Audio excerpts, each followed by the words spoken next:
عطا فرمایا جس کے لیے جو چاہیں فرض فرما دیں، جس کے لیے جو چاہیں معاف فرما دیں. یہ کائنات میں کسی اور کو نہیں ملا. فاہو ایک صحابی رسول نبی پاک. السلام علیکم ورحمۃ اللہ وبرکاتہ. دوستو، میرے نبی صلی اللہ علیہ وآلہ وسلم کو اللہ تعالیٰ نے یہ بھی اختیار عطا کیا تھا کہ شریعت میں نبی پاک صلی اللہ علیہ وآلہ وسلم جس کے لیے جو چاہے فرض کر دیں اور جس کے لیے جو چاہے معاف فرما دیں. جی یہ پیارا سا بیان سنیں. عطا فرمایا جس کے لیے جو چاہیں فرض فرما دیں، جس کے لیے جو چاہے معاف فرما دیں. یہ کائنات میں کسی اور کو نہیں ملا. فاہو ایک صحابی رسول نبی پاک کی بارگاہ میں آتے ہیں، عرض کرتے ہیں یا رسول اللہ، مجھ سے ایسی غلطی ہوئی کہ میرا فرض روزہ میں نے جانتے بوجھتے توڑ دیا. تفصیل ہے اس کی. تو پیارے آقا علیہ الصلوۃ والسلام نے فرمایا اس کی تو جو کفارہ ہے کہ غلام آزاد کرو. کہ حضور میں تو غلام آزاد نہیں کر سکتا. تو ارشاد فرمایا کہ غلام آزاد نہیں کر سکتے تو پھر 60 روزے رکھو لگاتار، یہ دوسرا اس کا کفارہ ہے. فرمایا حضور، عرض کیا حضور میں 60 روزے بھی نہیں رکھ سکتا. کہا پھر 60 مسکینوں کو کھانا کھلاؤ. کہ حضور اس کے بھی پیسے نہیں ہیں. کسی چیز پر ان کے پاس وہ کہتے حضور میں کر نہیں سکتا، میری تو استطاعت نہیں. نبی پاک نے فرمایا بیٹھ جاؤ. تو بیٹھ گئے. تھوڑی دیر ہوئی تو ایک اور صحابی آیا، ان کے پاس کھجوروں کی ایک ٹوکری تھی. نبی پاک کو گفٹ دیا، حضور آپ کے لیے تحفہ لایا ہوں. نبی پاک نے فرمایا وہ کدھر گیا وہ جو صحابی آئے تھے، ان کو بلاؤ. وہ آ گئے. پیارے آقا نے اسے ٹوکری دی. فرمایا جاؤ مدینے کے مسکینوں کو کھلا دو، تمہارا کفارہ ادا ہو جائے گا. مگر اور تو سنو، وہ کہتے ہیں حضور مجھ سے بڑا مدینے میں مسکین کون سا ہے؟ حضور میں خود ہی اتنا فقیر ہوں، میں کس کو جا کے بانٹوں؟ اللہ اکبر. حدیث کے الفاظ ہیں، میرے آقا اتنا مسکرائے، اتنا مسکرائے. فرمایا جا تو کھا لے، تیرے گھر والے کھا لیں، تیرا کفارہ ادا ہو جائے گا. یہ کیسی اتھارٹی ہے؟ آتا ہے فقیروں پہ انہیں پیار کچھ ایسا، آتا ہے فقیروں پہ انہیں پیار کچھ ایسا، خود بھیک دیں اور خود کہیں منگتا کا بھلا ہو. اللہ اکبر. سنو ایک شخص آیا، کہتا حضور میں اسلام تو قبول کروں گا مگر صرف 2 نمازیں پڑھوں گا. میں 5 نمازیں نہیں پڑھ سکتا، 2 نمازیں پڑھوں گا. پیارے آقا نے فرمایا ٹھیک ہے، اس نے اسلام قبول کر لیا. یہ کون کر سکتا ہے؟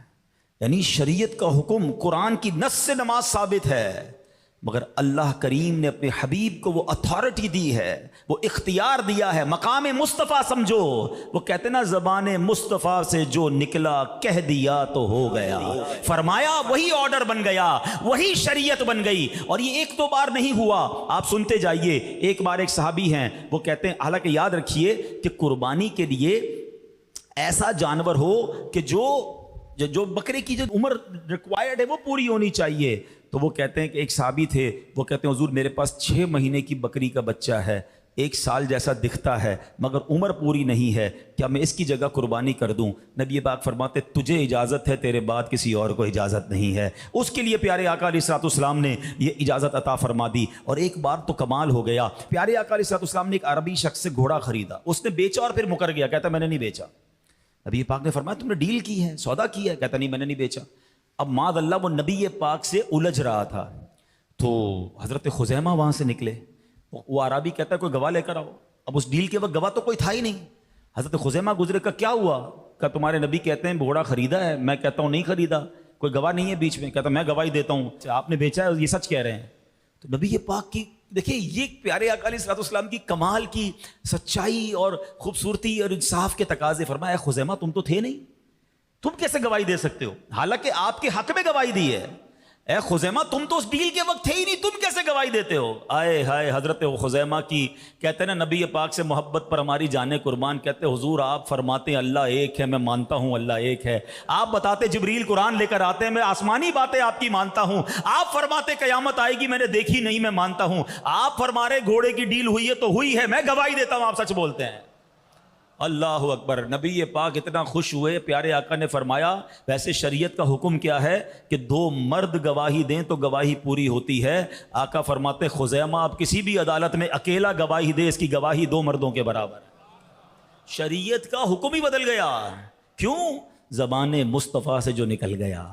سمجھو میرے نبی کا مقام کیا ہے. اب آؤ، یہ تو اتنی مثالیں ہیں، میرے پاس بیان کا وقت مختصر ہے، ورنہ میں صرف احکام تشریعیہ جو اتھارٹی شریعت میں ہے اگر اس پر بیان کرنا چاہوں تو کتنی حدیثیں موجود ہیں. ایک بار نبی پاک نے حج کی فرضیت کا حکم بتایا کہ حج فرض ہو گیا ہے. صحابی نے عرض کی حضور کیا ہر سال فرض ہے؟ پیارے آقا خاموش رہے.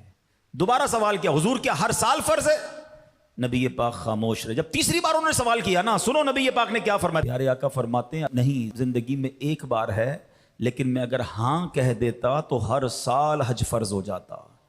علماء نے اس حدیث کی ڈیٹیل میں شرح میں دو باتیں بیان کی.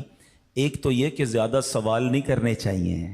کچھ لوگوں کی بڑی عادت ہوتی ہے, یہ بھی بتائیں حضرت, یہ بھی بتائیں, اور کریدتے رہیں گے نا. اچھا, جو مسئلہ پیش نہیں آیا وہ بھی سوال کر رہے ہوں گے. کبھی زندگی میں پیش نہیں آیا, پھر بھی پہیلیاں بنا کے سوال کر رہے ہوں گے. نماز آتی نہیں, وضو آتا نہیں, غسل آتا نہیں, پہیلیاں بوجھنی ہیں. نبی پاک علیہ الصلوۃ والسلام کی شان یہ ہے, اس حدیث سے یہ پتہ چلا, نو کوسچنز, زیادہ نہیں. آپ کو یاد ہوگا, آپ جنہوں نے سورہ بقرہ پڑھی ہے, اس کی تفسیر پڑھی ہے, وہ گائے کا سوال ہی کرتے رہے نا, کہ موسیٰ اللہ سے پوچھ کے بتاؤ گائے کیسی ہوگی. سوال پوچھتے گئے, سرچ نیرو ہوتی گئی, پھر دنیا میں ایک ہی گائے بچی, اور وہ کتنے کی لینی پڑی؟ سونے کے وزن کے مطابق گائے خریدی تھی. واقعہ لمبا ہے, ورنہ میں آپ کو سناتا. نہیں پڑھا تو تفسیر میں ضرور پڑھیے گا, صراط الجنان میں امیزنگ واقعہ ہے سورہ بقرہ کا. تو بہرحال زیادہ سوال نہیں, شریعت کا حکم پتہ چل جائے, لبیک. اور تسی پنجابی بڑی اچھی گل کندے ہو, اسی منن والے ہیں, سوچن والے نہیں ہیں. تو منن والے بنو اور عمل کر لیا کرو. دوسری بات اس حدیث سے سیکھنے کو کیا ملی؟ اتھارٹی دیکھیں, نبی پاک فرما رہے ہیں اگر میں ہاں کہہ دیتا تو ہر سال حج فرض ہو جاتا.